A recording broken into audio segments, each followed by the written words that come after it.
What's it like to grow up in the home of a famous truck builder? Also to have your picture on the Southern California Real Estate Magazine and to sell a home to one of the original Avengers. Our guest Shane DeBerti is with us today. Shane, so excited to have you today. It's good to be here. Great to we've known Shane for a long time, haven't we? I've known Shane since he was like about this big and a lot smaller, and he didn't stay small though. Yeah, they were giving me grief earlier. What do you say to in front of Shane? I was like, I've known Shane since he was knee high to a grasshopper. Yes. So I got the privilege to be around Shane and his dad and his brother, Brad, and we got to work out together. Worked out. We spent Almost Tom size. We spent a lot of early. Good luck. We spent a lot of early mornings together. A lot. Yeah. I'd get there probably 5:15. We'd be out in the gym there at your dad's house, and then hooking it up. Oh, Yeah. man. Yep. So Shane, there is a question we always ask every guest as they come on the show. So what is something that people don't know about you? And without putting too much pressure on, it doesn't have to be some like earth-shattering thing. Chelsea can know about it. We don't want the FBI Yeah. breaking down the man. door. I don't know. Probably the most recent thing is I got COVID like a year ago, and I still can't smell. Okay, you still can't smell. Still can't smell. So what do they say about that? I mean, have you been to the doctor? Like, hey, I can't smell. What's my problem? No, not yet. I mean, I did some kind of orange. They had some. Oh, kind you of did like the orange? orange thing. Yes, you did it. I did. Did it help? I did. Well, I didn't. I couldn't taste or smell for like I don't know 3 months or so. I'm like, okay, I can't do this anymore. So I did it, and I got my smell back like 25%. The taste back like 25%. But the smell, it's still gone. And recently, I don't know what it is, but chicken and eggs over the last probably month, I can't even smell it or be around it at all. It makes me just gag. Really? Well, then my daughter Taylor, Taylor, she had the same thing, and she can't taste or smell after about a year of having COVID. Wow. She's been to the doctor, and the doctor's like, I don't know what to tell you. Yeah. Like, good luck on that. And she was like, I thought maybe you guys had studied this by now. And they're like, no, we don't know what makes it happen, and we don't know how to do it. And No clue. But my wife had lost her taste and smell. She did the orange and got it back. Yeah. Huh. Yeah. Wow. Yeah. She birthed the orange, and I'm like going. That's interesting. Funky. Well, yeah, but you can't taste or smell, so it's like Right. no big Whatever. deal. Yeah. So it is. So we're going to get into talking about your faith and your family and all sorts of Yeah. things, your business and everything else. But before we do, I just wanted to tell you guys watching, we put together something really special for all of you. Tom and I have been working on and some other stuff behind the scenes. But to help build up your faith, family, and freedom, that's what we're all about here on 511 Media and MLH Productions. Go check it out right now, dailyfreedom.org. We put together a series of videos, and then we also send you daily encouraging emails. So go check it out, dailyfreedom.org. I like it. And one of the things I admire about your family is that you guys are very creative. So Shane, what was it like? Because what age did you realize your dad didn't do normal things? I know, Doug. It's like I was born not normal. Gosh, man. Yeah. I mean, And you're still not. No, it never stops. No, I mean, we grew up with really cool stuff. You did. I mean, just stuff that's just bizarre. normal Yeah. people don't do what you guys did. No, not even close. I mean, you talk about a dream of being raised. I mean, it was crazy. I mean, it was crazy. It was fun. And then plus, like, having my dad and brother, I mean, we're best friends. All best friends. We're close. Very close. Yeah. And there's one thing that the DeBerti household will do, and that is to have fun Oh, yeah. and play jokes on each other. Yes. Practical jokes. A lot of jokes. Yes, yeah. So you learn up being very creative. I know when Doug was on the show, he talked about the outhouse being put on. He wanted to put it on a friend's house, right? Right. Oh, yeah. So, but it is. So you guys did trucks, and you did them for famous people too. Yeah. I remember the Shack Shoe Yeah. and some of those things. So. Oh, yeah. Yeah, you guys did all sorts of cool stuff. Yeah, we did some neat stuff Yeah. for sure. So is that because as I knew you when you were young, you grew up, and as you kind of stayed involved with what you did in Bakersfield, you went into real estate. And I remember one day we were talking, and and I saw it. I saw the article on you in was it the Southern California Real Estate magazine? Yes. And you made the cover, but that was special too. Yeah. Because people in Bakersfield, no one in Bakersfield had made the cover yet, had they? Yeah, not at the time, no. Yeah, I like that. What got you that honor? I guess I just got voted for, and yeah, they called for a phone interview, and so did the phone interview, and that was it. Then your smiling face shows up on probably hundreds of thousands of copies of this all over Southern California. Yeah. Did a box of them? You'll sign them too. I'd like to have one of those. Heck yeah. Yeah, that would be for kinda sure. cool. What did it increase business? Did it do anything? Did that mean I've reached a plateau?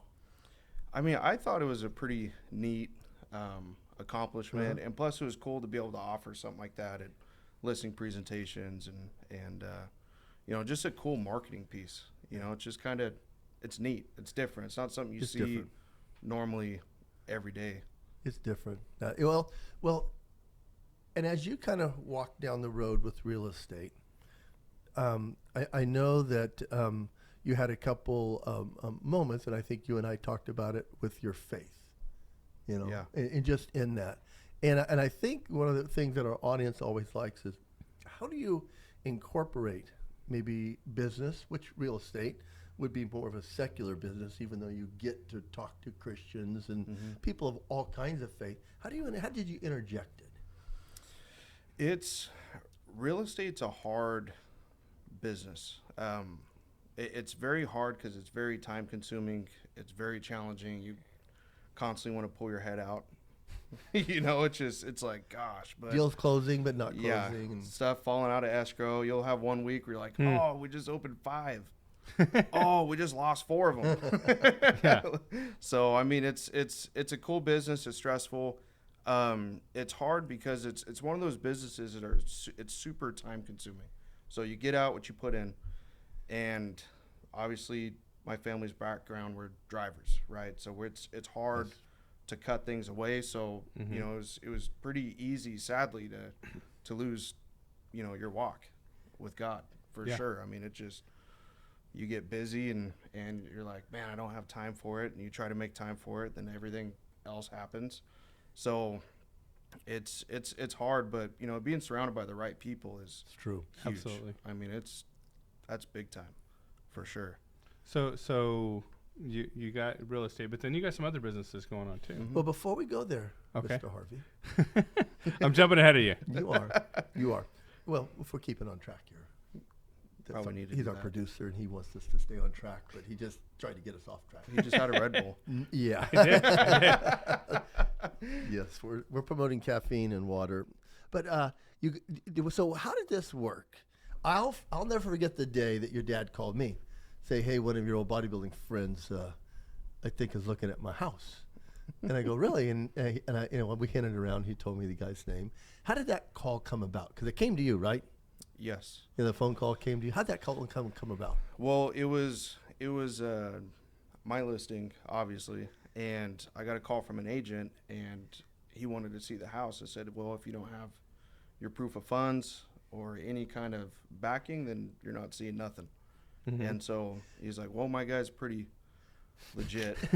And I go, buddy, I don't care who your guy is.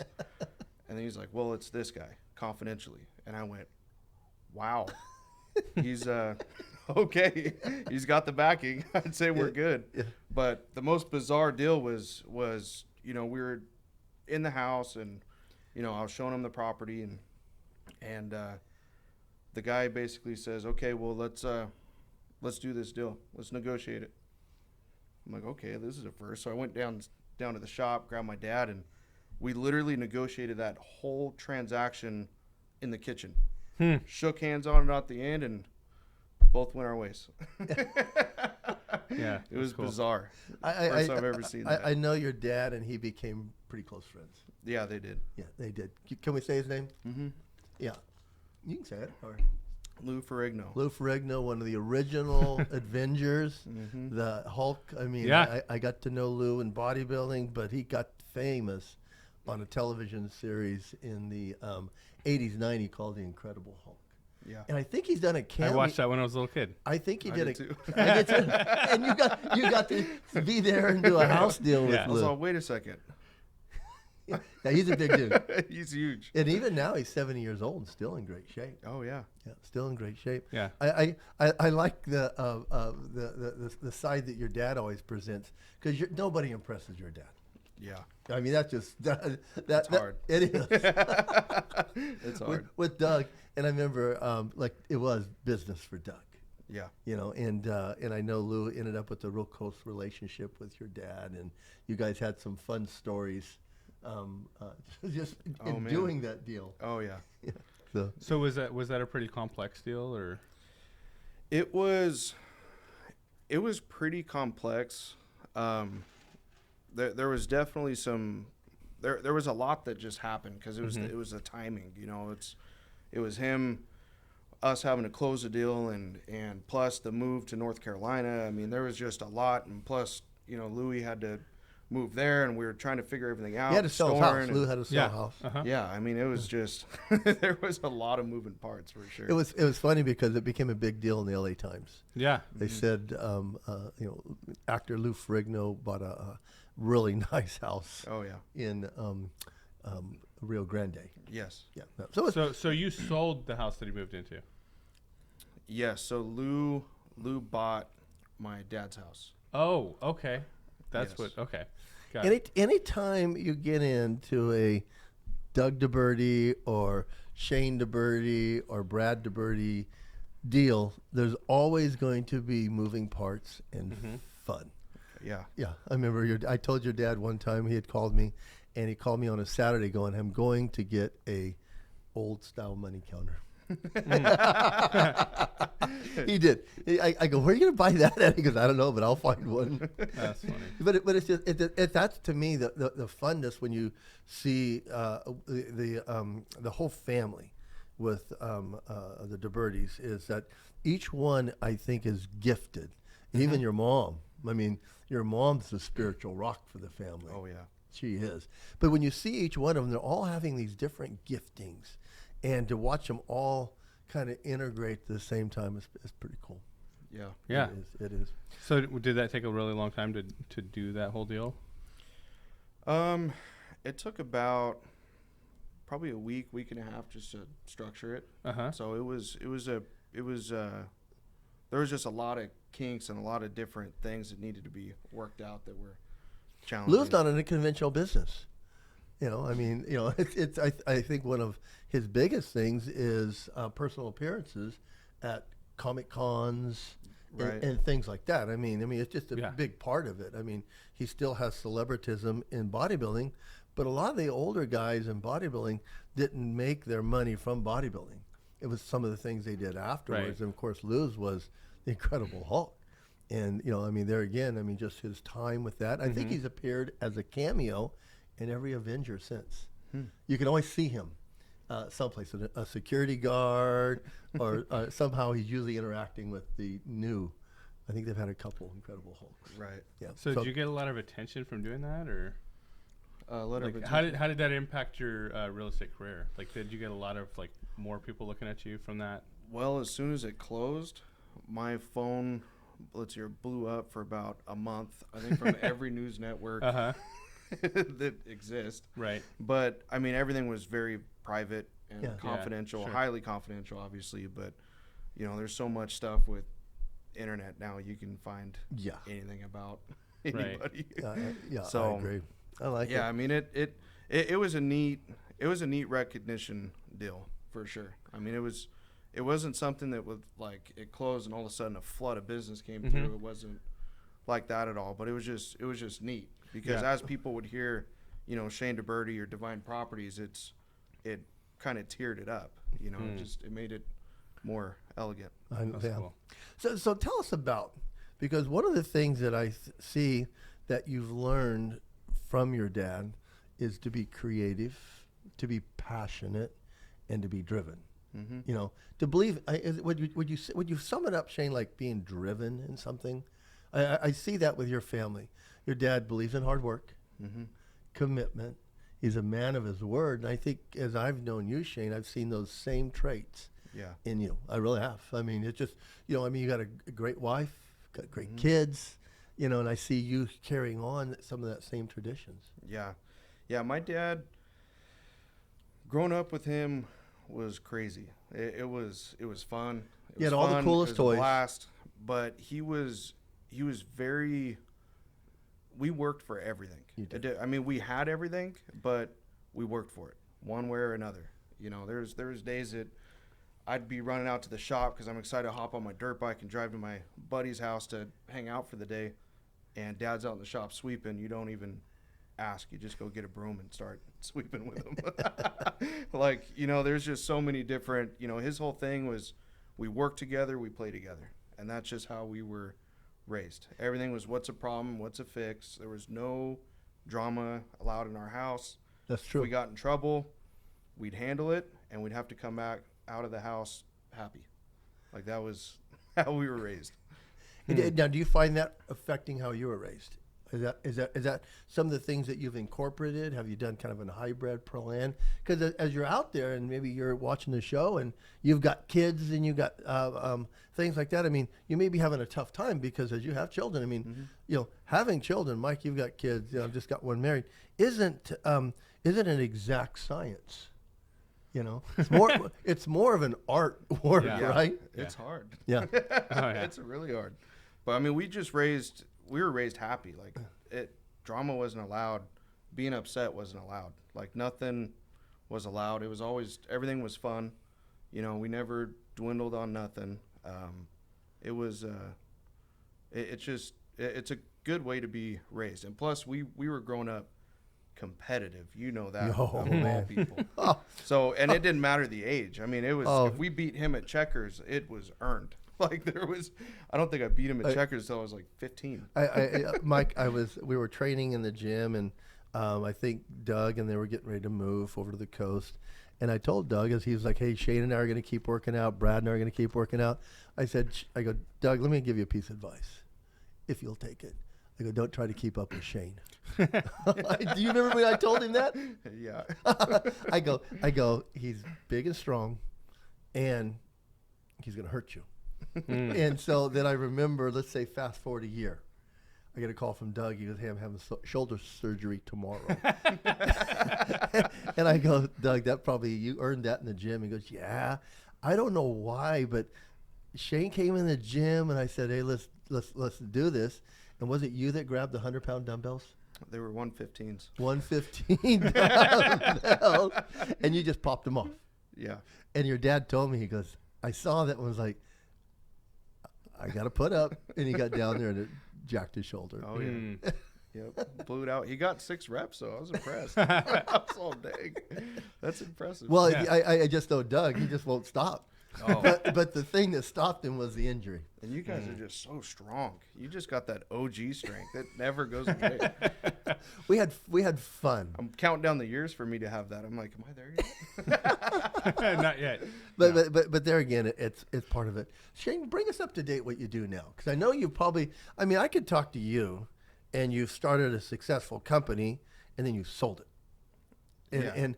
And you've shared with me a few weeks ago, and I think Mike was there, how God, I think, inspired you to do that. And then you had got into something really cool. You said, but I just sold that. Yeah. Yeah, it was. What motivates you to do that kind of stuff, Shane? A couple years ago, I wanted to get into something else.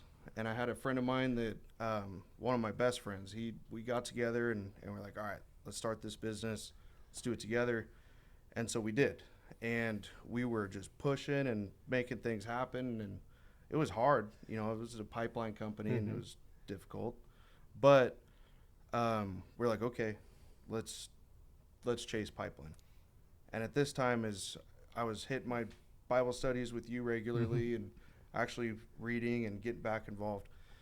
And then we came across an electrical opportunity, and we had a C10, so we're like, well, let's try this out. You bought an electrical company, didn't you? No.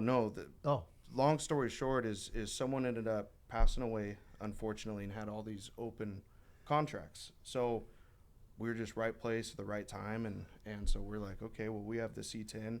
Pipeline was slowing down. We were getting ready to move. Our houses actually were going on the market the next week. And we were going to Idaho. Home. Yeah. We were going to move into Idaho so that we can hit the pipeline that we had already lined up in Wyoming, Montana, and all these different places. And so that first week in the electrical, we're like, well, let's hold off. I mean, let's see what goes on from here. Let's ride this wave, right? So, yeah, so we ended up just sticking with electrical, and it's just really interesting because it was like my wife was not wanting to move from Bakersfield, and you know that. Mm-hmm. Did not want to move at all. And then finally that happened, and she's like, okay, let's go. I remember it stunned you, right? It did. I'm like, she gave you the green light. Well, let's roll. Let's go. But no, we ended up staying, and I started getting so busy with solar and real estate, and then I started up just from being in the pipeline, we had heavy equipment, so skid steers, excavators, and stuff, and I'm like, well, this is fun. And so I just jumped into that, but I didn't have any time. I found myself in the office at 2:30 in the morning getting ready for auctions and pricing equipment out, and I'm going, I'm going to kill myself. It is. So, but no, it's awesome, man. I just got rid of my side. My partner bought me out, and he's killing it. They've got massive contracts that they're doing, and it's exciting. And so now you're doing something new. Yes. And you're excited about that too. Yeah. I like that. Yeah, very fun. Shane, as we've got an audience out there. You got some people out there going, could I do that? What would motivate me to do that? How do you do it? What advice would you give to somebody? It's one of those things that you just got to jump in. I mean, you just got to just try it, and if you like it, then But the most important thing I think is passion. People say don't do something that you love because otherwise you're going to end up hating it. I haven't found that yet. Anything that I have done, I mean, it's fun selling people's houses. It's fun helping them buy a house. It still is. You even flipped houses for a lot of years. Did a lot of flips. Yeah. Did a lot of flips, and that was fun. Yeah. I loved every I second. remember when your dad you were doing it. We've seen some crazy stuff, that's for sure. But you had fun. Oh yeah, yeah, we had a blast. Yeah, we had a blast. But no, it's fun. I mean, the equipment side, it's kind of like I'm flipping houses again. It's just a different thing. So it's a different avenue. Yeah. So what is your do you just have your office in your home? Do you have it someplace else? And you've just switched from a different commodity because you went from houses, you went to pipelines, you went to electrical. Now you're doing heavy equipment. I mean, as you're doing that, I mean, is a skill set that you always bring in? Like, is it you? A lot of people will say, that it's not what you know, it's who you know. Right. Mm-hmm. And then as you do that, and I think Mike, you've done this very well, is that you've started a business, and you're very easy to get to know.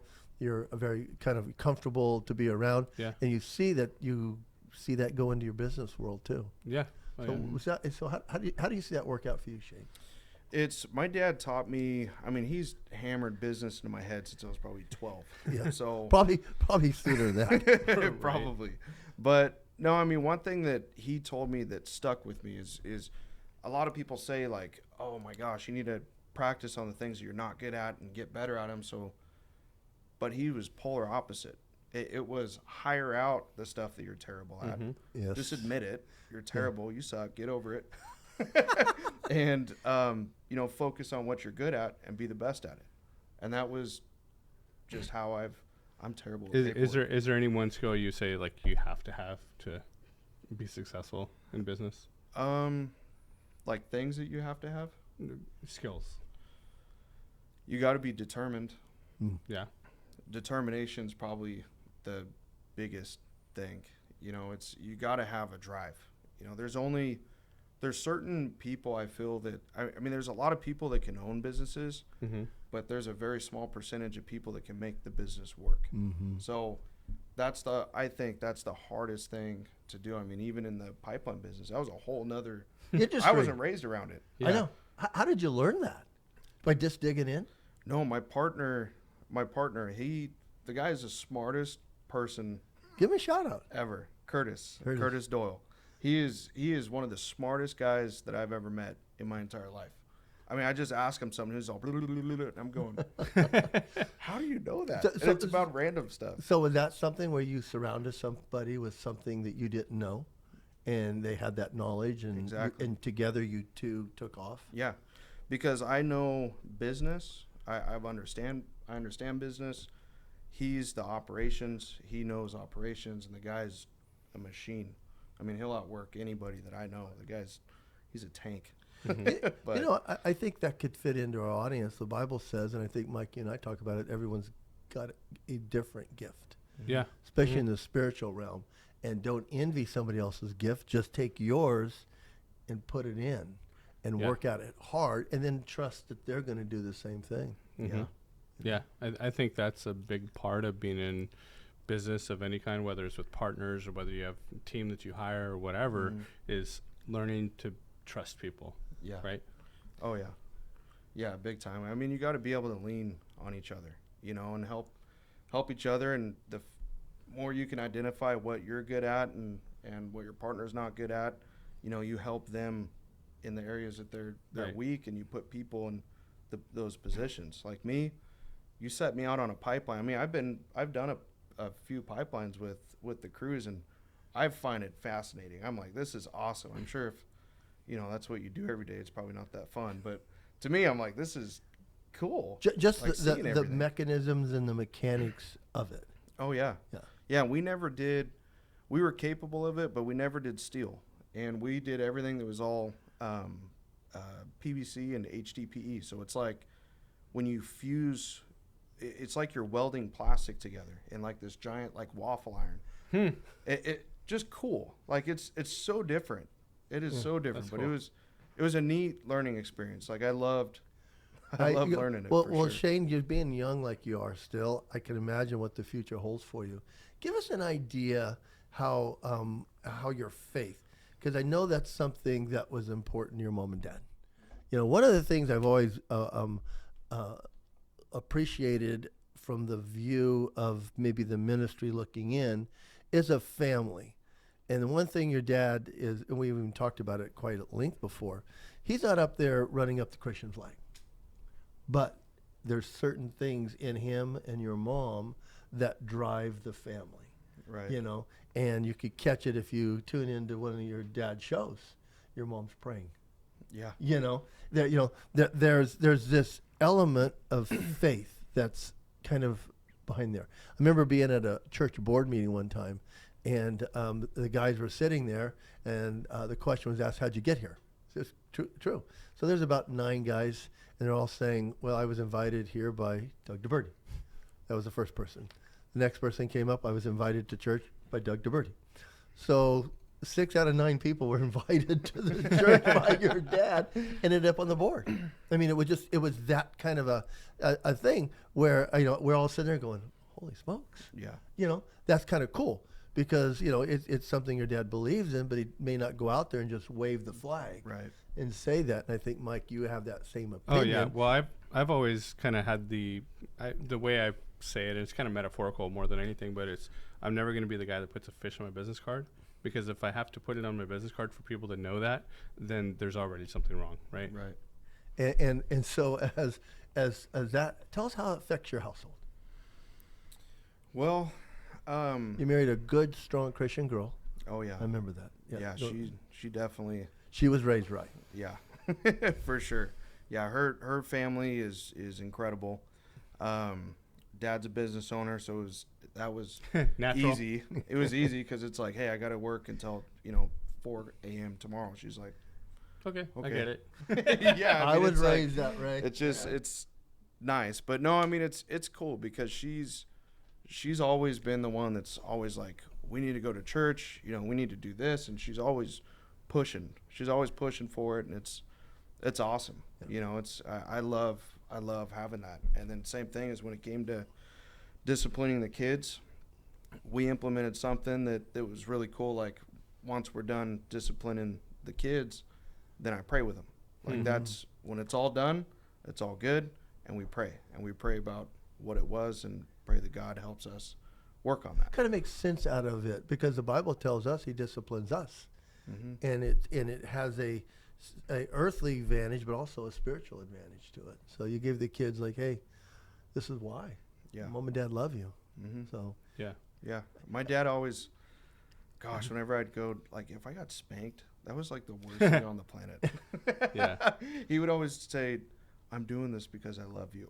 I'm like, how? How are you doing this because you love me? Yeah. But now that I'm older, I understand. We explain that to our kids all the time. Like, well, I get to be on the other side of it where I'd see your dad going, oh my gosh, today Shane did this. And I just, oh gosh, I just don't want to do it. but I think as a parent, now that you're parents, you're on that side of the fence, aren't you? Where you're like, oh, I don't want to do this. Oh yeah. but that's cool that you're being super intentional about it. Yes. I was just talking with my wife today about being intentional about things and being proactive about it rather than just reactive. And it's going to make a big difference in your family. For sure. It's huge. It's huge. And it's so crazy because it's like my daughter is a wild child. I mean, both of them are crazy. Both of them are crazy. They got DeBerti blood in them. They do. It's bad. It's bad. But it was so crazy because it was a little bit more when they were little. But even with both of them, it was like she would just act out and just go nuts. And I would tell her I'd discipline her. And she knows I say things once. And then the discipline would happen. And then after that, it's like she loved them. It's like she begged for it. Like I don't even know how to explain it. It's I'm like, this is the weirdest thing. I just spanked you, and now you're like all over me. I'm like, what? Well, you do it out of love. You always discipline out of love because that's how God disciplines us, out of love. But He wants us to change a behavior that will hurt us in the future. And I know that. I love being around you because Mike's there, and I do a lot of Bible studies in town. But I'll see Shane DeBerti. Sometimes I'll know you're busy. I'll know like Shane's got another business or something, and then all of a sudden you'll come in and just say, hey, I got to get back to this. And it's neat because you've got a strong wife that I know is praying for you. You've got in-laws that are praying for you. You got a mom in North Carolina praying for you. Right. And so you incorporate the Lord in what you're doing too. And I've seen you grow. I mean, you went from playing in the band in junior high to just moving through your faith as an adult. There again, one of the blessings that I get, and I think the audience needs to hear this, and I keep telling people, get involved, because I got to be in both of your lives. Yeah. And it's a great thing to see you guys be successful because you're both super successful, and to see how you incorporate faith into your family, how you involve just the idea of God is in control. And as a man, just saying, hey, when it comes to Bible study, that's an obvious thing, as I see you guys come in. And there again, it's one thing I always tell people, because we always have fun doing what we do, don't we? Oh, yeah. We had so much fun working out. I've never laughed so much. Yeah. Had a lot of laughs. Well, we did. I used to do work. Mike, can you believe this? Mike wants me to write him exercises now. So I should write him hundreds. And Well, I will say, Tom, I was walking down the stairs after my workout today. I did the legs. I was like, oh, I'm gonna fall down. And my legs were jelly. I was done. Mike goes, could you write me workouts? I go, I go, that's easy for me. Yeah. But I would always get on it. Tell Tom's Doug. trying to kill me. Well, no, the easy part's writing it out. But I would always, when we would do deadlifts or cleans or squats, we would wear our boots. Gosh. Hated the boots. Why the boots? Well, they keep your feet in a really good posture. Huh? They support your ankles, and the DeBertis were very strong. And so I knew if we were going to do something, this guy here was going to, whatever we had, it was so funny, we'd have to buy weights. Doug, actually, this was funny because Steve Anderson still has your original weight equipment. Doug, who was a great fabricator, actually had to fabricate the equipment because we outgrew the weight stack, didn't we? Didn't we? Yep. So we had to start, and then as the boys got stronger, they just kept pushing us. And Doug's like, "What else?" I go, "We're just, the strength is just incremental." And I told Doug, "We're just going to have to kind of stay ahead of them a little bit." And I said, "Try not to get hurt." But these guys were chasing it, so you would have to, if you're going to exercise, you got to have good equipment. We'd always have belts. We'd always have the right, especially we were doing a different exercise, cleans, deads, or squats. And I just knew that these youngins were going to be coming after us. Maybe I better get a belt or something. Yeah. If you're doing Tom's workout. Yeah. I love it. Might need more than a belt. What is something, Shane, you might tell the audience, that something that we didn't hit on, something that Shane incorporates into his life, or a philosophy? I love you talking about being driven. That you just want to leave out there, because that's what people want to know, Shane. I'll tell you that. They want to see. I think people want it to be real. They want faith to be real, Right. and they want to live a life driven by hope, because the Bible in Jeremiah 29:11 says that God has a plan for us, one of welfare, not calamity, one of a hope in the future. What keeps you going that direction? Well, I think one thing I would like to touch on is one thing I respect the most about my dad is he, it's funny because you say he's not, throwing the flag out there and saying, "Hey, look at me," or "Hey, I'm a Christian," and he did everything silently. He did. Like, everything was silent. So one of my gifts, I feel, is I love helping people. I love to help people. Doesn't matter what it is. Mm-hmm. You need to borrow equipment. You need me to help clean trash, fix your truck, whatever. I'll be there. You need me to help move?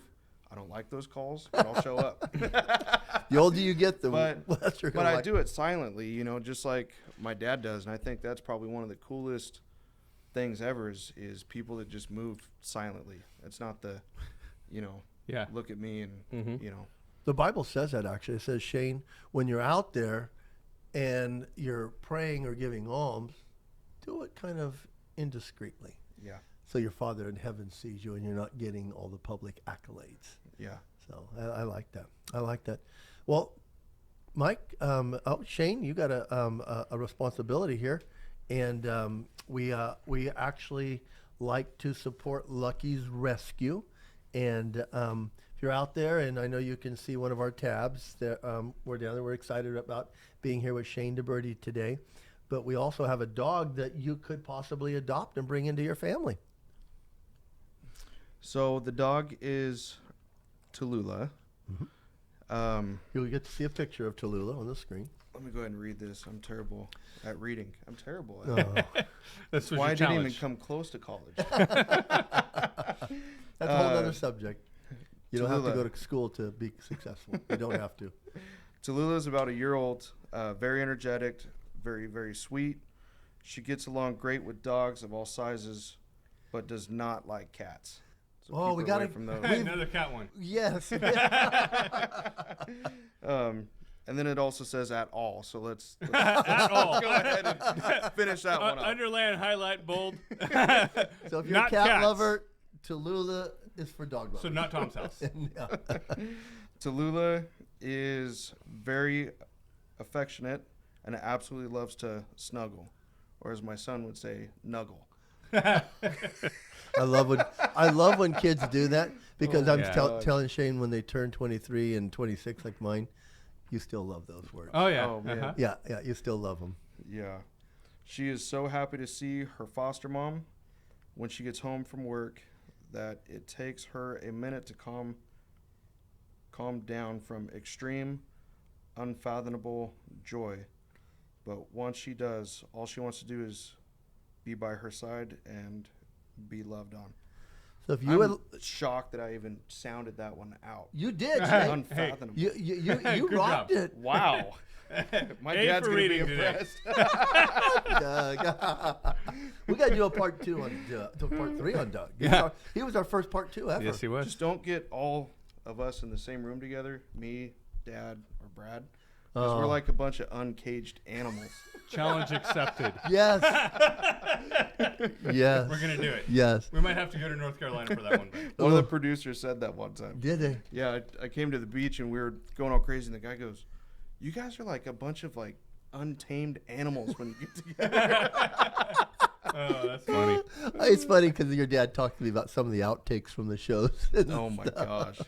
There was so much footage. They had to put it all in another I know they another had show. another show. Oh, that's Oh, cool. I love it. I miss you guys. I miss Doug and Brad and Sandy back there, but I know you guys are doing stuff, and we get to be around Chelsea and Shane. Loved having you. So, Michael. Yeah. So, just want to thank Alex for being producer Yep. today.